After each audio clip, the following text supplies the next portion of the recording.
get ready for one more sale. Inspiring you with ideas through powerful and engaging interviews with top performers of their field. Now, join us as we discuss techniques and strategies of the coolest and most successful people on the planet.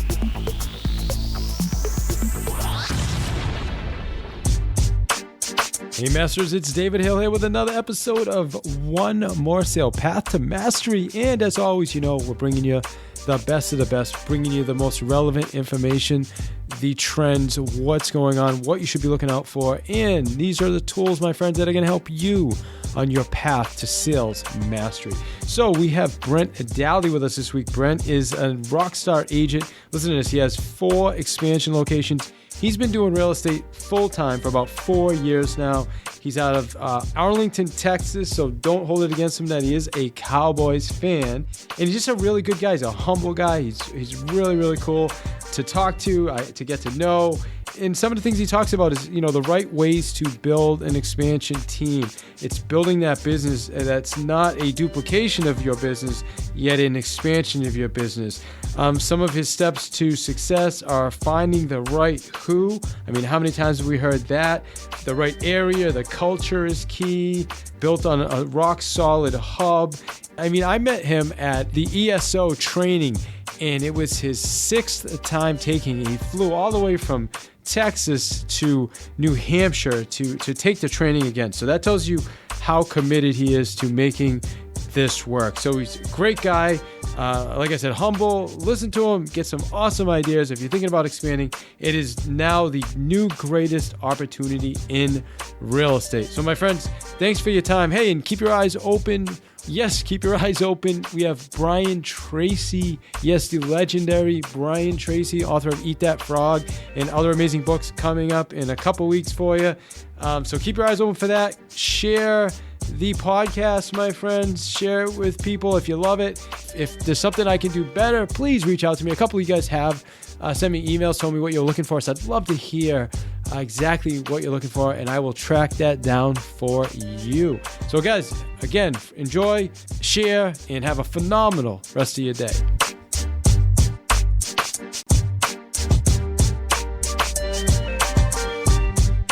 Hey Masters, it's David Hill here with another episode of Path to Mastery. And this week we have a special guest coming all the way from Arlington, Texas, which is Cowboys country, I understand, right? Dallas Cowboys are out there? Absolutely, the number one. Hey, you know what? They are looking phenomenal this year. I do have to give you credit on that, although we have the Patriots, so we're pretty confident over here as well. Well, that's that confidence hopefully will get you through. Man. We were confident the last 10 years about the Dallas Cowboys because our motto down here is this is the year. So we say it every year. Oh, there you go. For the best. There you go. You guys can hope for the best while we are the best. So it's all good. All right, and so it's Brent Dalley, and you are with the Fire Group out of right outside of Dallas, Arlington, Texas. You guys are doing it. You have a team of about 12, Brent. Right now, you guys are looking to close about $38 million this year. And the reason that really prompted this call was I met you at Kristen Cole's last expansion. And you have, 4 or 5 expansion locations right now? We have 4 expansion locations. 4 expansion locations. Okay. So, and I think, honestly, when I met you, that was like your 6th time taking expansion. So, all really, really good stuff. So, maybe fill in some of those gaps on, who you are and about your team. Okay. Well, I've got sort of a different story. I've only been in real estate business for about 8 years. I started back when God put it on my heart to get out of the aeromedical business, where I was a flight medic for about 25 years and a firefighter medic for another 5 in addition to that. Did it and loved it for the time I did it, but it became very apparent that I was meant to do something else. And so I was dual career for about 4 years. In the last 4 years, and then 4 years ago, I retired from that totally and started really ramping up my team. We've had great success. Rookie of my year, my first year. I don't sound like I'm bragging. I'm just sort of used to ask for the history, so I'm giving you the history. It's good, man. But rookie of my year, the first year, second year, doubled my business, and sort of doubled it every year since then. And we're killing it. Have great people. Fire stands for Faith Inspired Real Estate. I was told by a couple people when I first got in the business that, oh man, that's not going to last, having faith inspired. But man, I tell you, the guy upstairs takes care of me each and every day. Amen, my friend. Amen. Good stuff. And you know what? It's great. You guys, you can brag about being Rookie of the Year, and we're going to brag about being the best football team. How's that? No, is that the Pee Wee League? What team is that? I'm just messing with you, and I'll get off the football stuff. But hopefully we do end up meeting you in the Super Bowl. That would be really, really cool, because I am actually I guess a closet fan. Don't tell all the people in New England, but I've always been a fan of the Cowboys since the Troy Aikman and Emmitt Smith days. Man, those guys were awesome. Absolutely. Michael Irving. I'll only tell 3 million of my closest New England friends what you said. So all right, good to hear it. All right, cool. So you got started in the business. You said about 4 years ago. 8 years ago. Oh, 8 years ago. Yeah. I started 8 years ago in the business, and then 4 years ago went single occupation. 4 years ago, I retired from. I wasn't dual career anymore. Okay, perfect. Now, and you have 4 expansion locations. So let's talk about that. I met you at the expansion. You came out all the way, I think, from. I don't know. You just showed up. I mean, I think it was like your 6th time taking expansion. Why take it 6 times? Well, that's a great question, and it's really important for everybody to understand is you take expansions because for a couple different reasons. Number one is repetition is the only way you're ever going to absorb everything. The first time you take it, after the first time you take it, you understand why I did that, because you're going to be just blown away, and your head's going to hurt. You're going to go back. The same reason we go to family reunion every year, and we do all the rest of the classes, is because repetition really puts it into long-term memory. And then the second reason is because it's ever evolving. It's such a brand new concept, and it's such a brand new thing that we're changing things up to be better all the time. You have to remember the Pirate Group started back 2.5 years ago doing expansions. Actually, a little bit before that, there's several people that were considered the Pirate Group or the leaders in this that spent tens of thousands of dollars trying to figure out how to do it. And I just spent a couple of days with Adam Hergenrother over the last week doing career visioning, and he talked about how much money they spent because rather than doing expansions, they were doing duplication. Yeah. You don't want to do duplication because that blows the whole model out of the water, and you spend a lot more money. So what's the key to doing it? No, I was going to say, so tell us the difference. So like what, and I know Adam obviously personally as well, one of the pioneers. I think he was maybe the first, if he might be the actual first agent that did it with Jeff Matea back in the day. But when you say, what's the difference between expansion and duplication? The difference between expansion and duplication is it's an organic move. When you find a place that you actually have naturally been drawn into, whether it be through a certain amount of leads or your who in that area, it actually transitions into that. And then what you do is you take your ability to generate leads in that particular area, and you also take the systems and the models and the administrative staff that you have already in place that's already working in your area, and you support that area. Now you become a support of the 80%. If we're looking at the Parati 80-20 principle, you're looking at supporting the 80% of the things that keep agents out of production and out of revenue or reduce their production revenue. And duplication, the mistake with duplication is you're recreating things that break a synchrony with the rest of the team. You have when you duplicate, you're putting in another agent, you're putting in another admin, you're putting in another lead generation person. You're doing all these things that cost a lot, but it also breaks the synchrony and the culture of your hub. And that's really wildly important because it's like when you make people make a recipe and they say, okay, well, this is all the recipes, and you say, well, you know what, I'm going to change that one ingredient because I want to. Well, when you change that one ingredient, it becomes a whole different thing.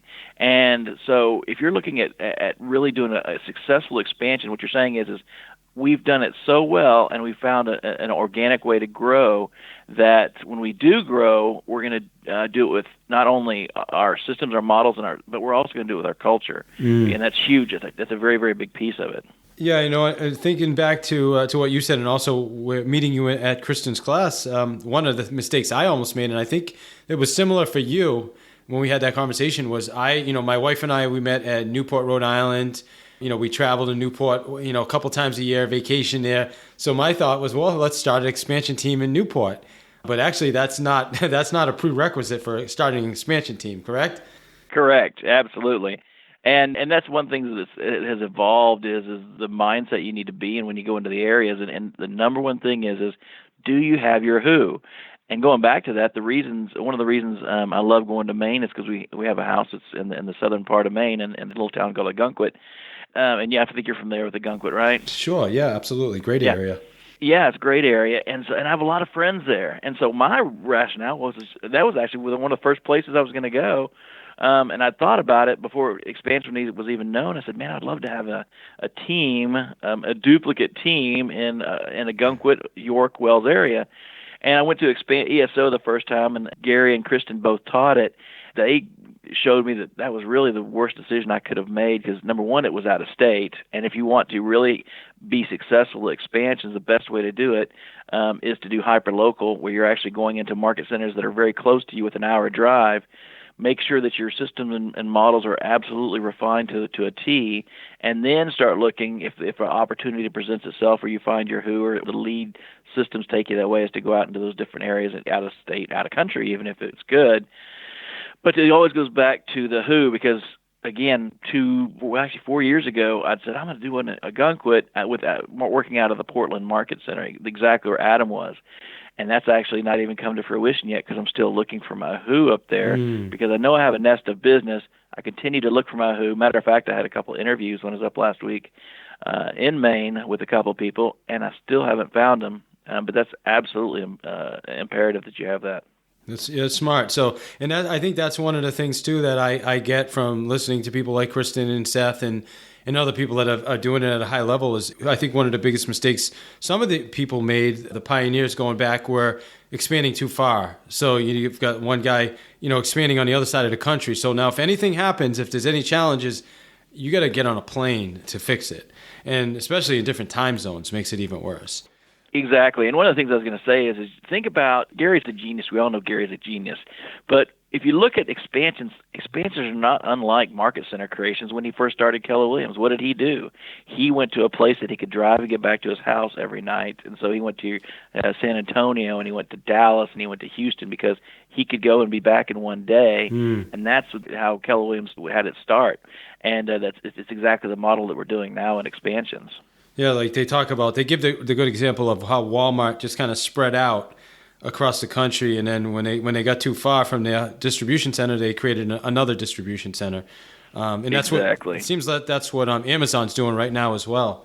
So and you look at a lot of the successful companies that do the service industry. You look at Starbucks. Starbucks does the same thing. They go to these different areas, and there is some overlay on different areas. You see one Starbucks in the parking lot, you see one in the Target, but they both do better together than either one would have done separately. And Gary talks about that quite a bit as well. Yeah, that makes a lot. Yeah, absolutely. So I'm gonna go backwards a little bit, and probably one of the first questions I should ask you is why? Why did you expand? Well, because my dream has always been have a team in Maine, and I had no ability to put that into action on my own. And then Gary created expansions, where I thought, oh my gosh, this is God driven. And so when I expanded, as I wanted to have a bigger life, I wanted to have a greater revenue to help more people. My one thing is servancy. I want to serve people. I want to serve people in a big way and as many people as I can. The only way to do that is to go beyond your own walls, and it's such an out of the box concept. And to quote Gary, it's the brain dead opportunity of a lifetime, and it absolutely is once you start thinking about it. It's like how many people have thought about doing some sort of franchise. If everybody was honest, I'd say probably 80% of the people have thought about doing some sort of franchise at some point. This is a franchise with absolutely, well, I should say absolutely none. There's a very slight risk when you start talking about leads, but they even show you through the ESO model is how to leverage and mitigate a lot of that risk. So there's virtually no risk when you do it. So if you say, hey, I want to expand somewhere, I want to do a franchise, whereas you're paying $500,000 to go open a Chick-fil-A, which could be a highly profitable situation, it's still not one fraction of the profitability that you would in a real estate expansion. So to answer your question, long story short, is to have a huge life and to have a huge business that makes other people's lives as huge as mine. So yeah, because the time to expand is when we've kind of maxed out in our hub location, correct? So we've done what we can, similar to what you talked about Starbucks, and so then start looking for an additional location. And I love what you said too about using Keller Williams as the infrastructure, where if you went out and you tried to open a Chick-fil-A or anything, a Subway, you're talking about 150 plus costs to do that, where expansion, it probably costs you less than $5,000 to start another location, which is phenomenal. It's a phenomenal investment. Exactly. And the return is, I talked to a Chick-fil-A owner the other day just about this, because I was sort of curious, because we use this as an example. But he said, he says I get about $60,000 a year after all said and done. And I thought, $60,000 a year? Well, man, some of my moderate agents or my mediocre agents are making that times two. So. Yeah, I get it, my friend. I get it. So for me, one of my biggest takeaways my goal with expansion when I went up to see Kristen was, like I said, first to expand to my vacation area where I met my wife. But it was actually going to expand, I realized that I needed to expand locally first. But then when I looked at my team and my system, I realized that I couldn't expand because I wasn't ready for it. How common is that? And when do we know if we're ready for it? It's funny, as I've been through 6 different classes, I always have enjoyed sitting in the room and watching people, how they start out with the kind of the feet up mentality and the kick back. I've heard it before and I know how to do it, and kind of attitude. And then by the second day, they're like, oh my gosh, I have got so much work to do on my own business. And I think it goes back to what they talk about frequently is working on your business versus working in your business. And I think we spend so much time working in the business versus on the business, we really get a tainted view of what's really going on. Once you step, and that's the biggest thing is this class makes you step back and go, I'm looking outside in going, what do I need and what do I do? And sets standard that makes you go back, and I would say 9.9 times out of 10, go back and go, okay, I got some things to fix before I can move forward. Yeah. And honestly, it's a never-ending thing. You're always changing. You're always changing your business, and you're always adapting to the new markets, the new areas. It's just a constant change. So let's talk about your hub now. So there's a couple things with the hub. What is it made out of right now? Tell us the composition of it. So we have our key players. We have myself, which since we're the Fire Group, I call myself the chief. I also call myself the janitor most of the time. And then we have our transaction agent, and she's sort of the key person because she actually does it a little bit differently than a lot, and that is she actually takes the contract. So a lot of people have transaction coordinators where they just coordinate all the things on the back end. The agents do all their negotiations. But we've been very successful in having them be a transaction agent where they actually, at the point of somebody being ready to contract, whether it's listings or whether it's buyers, they're going in and they're actually writing the contract and following it all the way through. Once they start that process, it splits into a two-way relationship. You have one with the agent. The agent's responsible for the relationship piece, and the transaction agent is responsible for the transactional piece.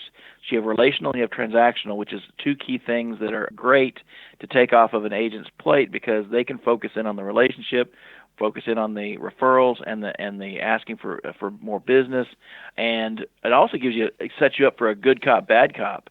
And what I mean by that is that many times you'll be in a position, and it's totally it's just the nature of the business. You'll be calling somebody and saying, listen, you didn't come in, your house didn't come in at value, and so you have an appraisal. We have a little bit of an appraisal issue. Very high emotional situation where the people are saying, my house is worth more than that, and it will sort of start that blame game towards the agent. Well, if you're in a transactional relationship, the transactional person can take the brunt of the blame. The relational person can come in behind and say, listen, hey, I totally understand. It stinks, and we're going to work on it. And this is what we're going to do, and this is what me and the transaction agent are going to work on. So it gives you that good cop, bad cop kind of role, which is very good for retaining your sphere of influence, retaining your referral base for new clients. It works extremely well. Now, do you have a director of sales as well? So you have like if you look at the standard model, or typical model, I should say, not standard, but director of sales and then director of lead gen. Is that similar to what you guys have? Yes, I have a director of agents is what we call them, and they handle all the agents, and I handle a lot of the hiring, and I'm going to hand that off to the director of agents, so she's actually going to do the hiring for that position from now on. One of the things that Adam said that was so prolific the other day that I was like, oh, that is so true, is why am I stressed about the hiring and the accountability for people when I have somebody answers to me anyway? That should be their stress, and if I'm carrying that back to the house, then that means that person's not doing what they need to do. They need to be the one that worries about it. So I'm going to go and hand that off and make sure that she's doing all the career visioning and make sure she's on board with doing all the hiring for the agents. I got to say something because I apologize. I keep jumping in here. No, you're fine. Something that Adam said that stuck with me months ago was when he talked about being a hostage to certain people on your team. And I so related to that, and it really made me go back and look at some of the people that I was with and said, I felt like, and I don't know if that's exactly what you just said, but it sounds like along the lines of, we really have to have those really, really solid people and never be a hostage, meaning there's a bench, meaning there's other people that can always step in and fill that spot if we need to. Absolutely. Very similar. And I'm letting go. Many of us that lead teams and are the rainmakers, that are the whatever you want to call us, as we do things, we tend to hold on to stuff longer than we need to. We need to hand it off, make them accountable, make them responsible, and let them have it. And if we do that 100% and we go home at the end of the day and we're stressed about something that their job is, then we don't either have the right person or we haven't given them their job fully. Does that make sense? Makes absolute sense. You are listening to One More Sale. So what about the culture now? Let's talk about the culture. You mentioned culture in the beginning of the call. How important is culture? Culture is huge, and culture in an expansions environment is probably the most difficult thing to maintain because with distance, you have a couple problems. Number one is distance, which is obvious, just logistics of getting in culture. One of the things that we do to satisfy that, and actually Lisa Archer and I talked about this about a year ago, and I said, what do you guys do for your cultural piece? And she said, well, we try to get on the phone and do face-to-face meetings with the people and do it in a group setting. She says that really, really helps. They did a couple other things that they tweaked and modified that hadn't been successful. Is like I believe they said that they did a group whenever they did lead generation, they would go on their camera and do that. And she said that was just very logistically difficult to do, and I totally get that. But taking what she said is when I built my new mega agent office, I made a conference room that allowed us to have a big screen TV that had a camera that allowed us all to collaborate and interact on a regular basis, and that really works well. The second piece is you're sort of subject to the market center's culture as well, and this is something that can be a killer as well. You could have the exact right who in your business, but if you have somebody with an absolute opposite culture in the market center, and I'm not saying it's bad, it's just different. Yeah. It makes it very, very hard to have that. So my advice to anybody starting expansions is and this is what they're going to tell you need to do anyway, is have a great relationship with the team leader and have a great relationship with the OP and go and really engage with that market center to understand what the culture is to see if it's a fit for you. Many market centers are very, very fun. Other market centers are more down to business and really go-getters, and there's a hybrid of all those.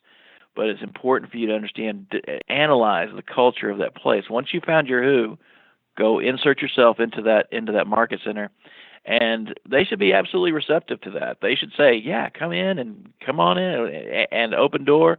And if it's not, then you might need to consider a different market center or a different area. All right, great stuff. So find your who first, and then second, analyze the culture of the market center, the area.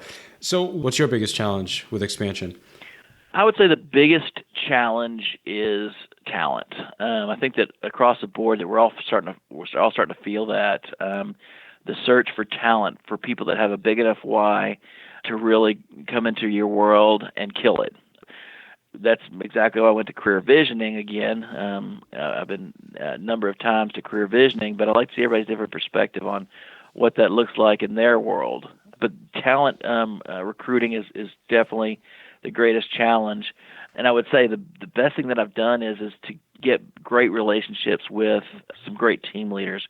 that are able to be your eyes and ears, both proactively and reactively. And what I mean by that is if you have a great relationship with the OP and a team leader, you can say to them two things. Hey, I'm looking for great talent, and this is what I'm looking for specifically. And remember, we've already gone through and we've already looked at what kind of culture they have as a group, and you've said, yep, this is a great fit for us. And but let's say the who didn't work out. Hey, I'm still here, and I need my great who. And they're out there seeing these people all the time. It's a win-win for us because they're still getting a full cap. They're still making the revenue that they want to make, that they need to make. They're getting great numbers, and they have a very well-supported team member that's going to, if they are the right person, they're going to excel way faster than somebody that's just doing it on their own. They can be in revenue within a couple months versus waiting 6 to 7 months to be in revenue. So that's a huge benefit to them because their profit share, it's a bonus for their profit share. So that's how you satisfy that, is as you talk to you're in relationship with those guys. And on the reactive side of it, they're able to go and say, you say, hey, he hasn't been showing up the last couple of days, not sure what's going on. Do me a favor and swing by and have a chat with him, see how he's doing. And they can really be the face-to-face relationship until you can get out there and talk to them. They can be your eyes and ears. So it's a great win for everybody. Sounds like a great partnership. So what does it take to be on the Brent Dalley's team, all right, the fire team? The Fire Group. The Fire Group. It's a great question. People say all the time, what does it take to be in the Fire Group? And my answer to them is just have a servant's heart that really wants to make a difference. Whether you make it a difference in your own life, whether you're making a difference in somebody else's life, but it's all about it's all about fellowship. It's all about helping each other out. And here's the difference with us, because a lot of people say that. The difference with us is we want to do it at a really, really high level. We want you to have a really big, as Gary says, a really big chip on your shoulder. Now, don't mistake, and I know you've heard him say that.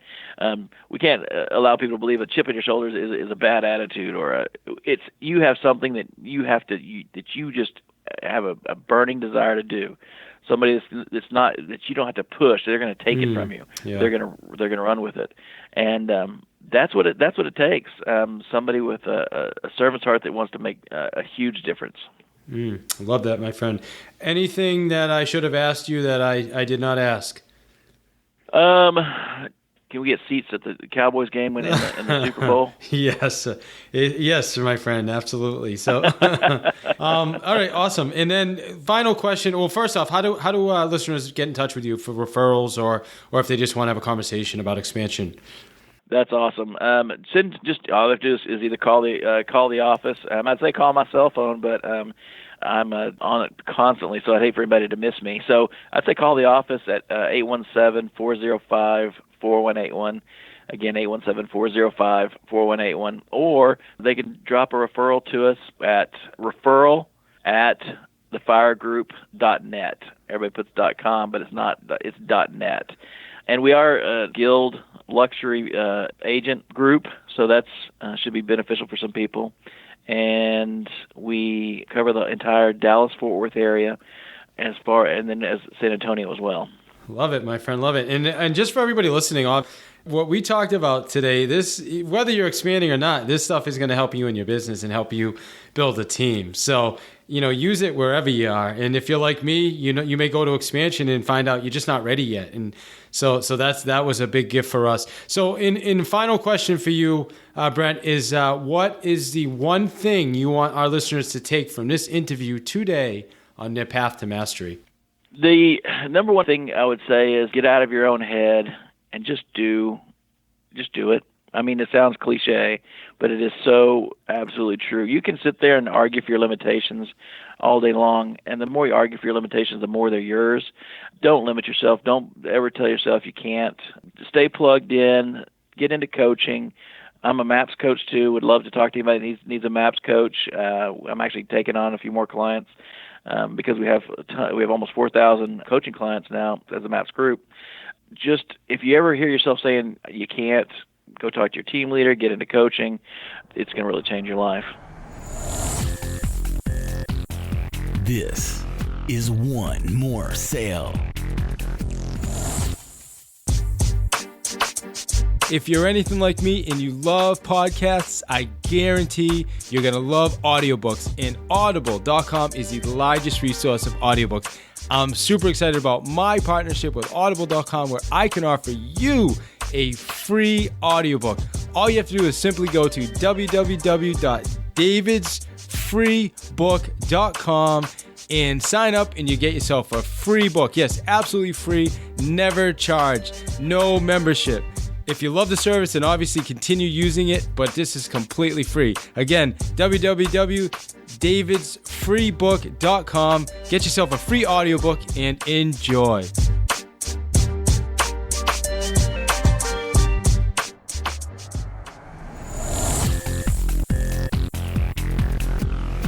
You are listening to One More Sale with your host, David I. Hill, author of The Sales Playbook. Get your copy at www.thesalesplaybook.net.